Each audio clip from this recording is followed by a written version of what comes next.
राधे महाराज जी, आपके चरणों में मेरा बारंबार प्रणाम। महाराज जी, मैं सन्यासी महाराज जी से दीक्षित हूँ। श्री राम जी मेरे इष्ट हैं, लेकिन मेरा मन है कि मैं राम जी के साथ साथ माता जगदम्बा की आराधना करूं। इसमें कोई निषेध नहीं।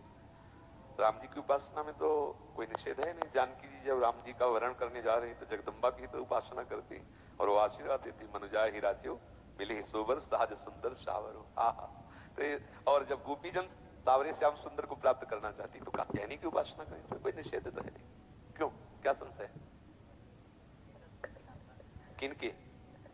हाँ तो अम्मा है, पुकारो अम्मा अम्मा, आ जाए। पाठ का मैं संकल्प भी ले चुका हूँ दुर्गा सप्तमी। वैसे संकल्प संकल्प से तो नहीं आने वाली। बच्चा जब रो के पुकारता है, मां तेरे बिना मैं रह नहीं सकता, तो आ जाता। ये हम अपनी बात कह रहा हूं। जब कभी एकांत में विकल हुए, और जब कभी, क्योंकि उसी उपासना से आए ना, और जब कभी एकांत में विकल होकर के हम कभी दुर्गा देवी को कभी देवी नहीं माना, अपनी मां माना है। सदैव हम जब कभी पुकारा है तो अम्बा ही कह के पुकारा, मां बाप के। तो हमने दुलार देखा है, उसी समय देखा है मां का चमत्कार देखा, उसी समय प्यार। अगर देवी को देवी मान के सिद्ध करना चाहे तो बड़े बड़ों के होश उड़ा देगी। अम्बा है।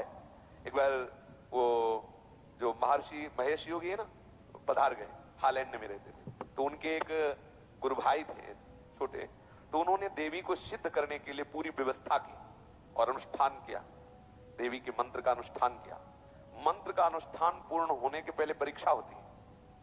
तो एक एकांत पूरा महल, उसमें हर व्यवस्था उनकी थी। जे ही उनकी मंत्र की सिद्धावस्था की तरफ पदार्पण हुआ तो देखा एक मक्खी आई।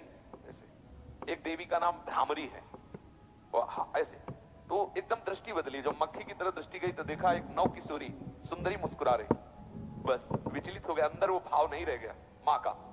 पागल हो गया, दिमाग खराब हो गया। देवी को कोई सिद्ध करना चाहे, जैसे हनुमान जी है, आप सियाराम की भक्ति जाओ, वो आपके बिल्कुल प्यार।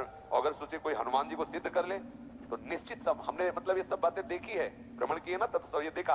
आप सियाराम का प्रेम चाहो तो हनुमान जी तुम्हारे बिल्कुल दाहिने खड़े।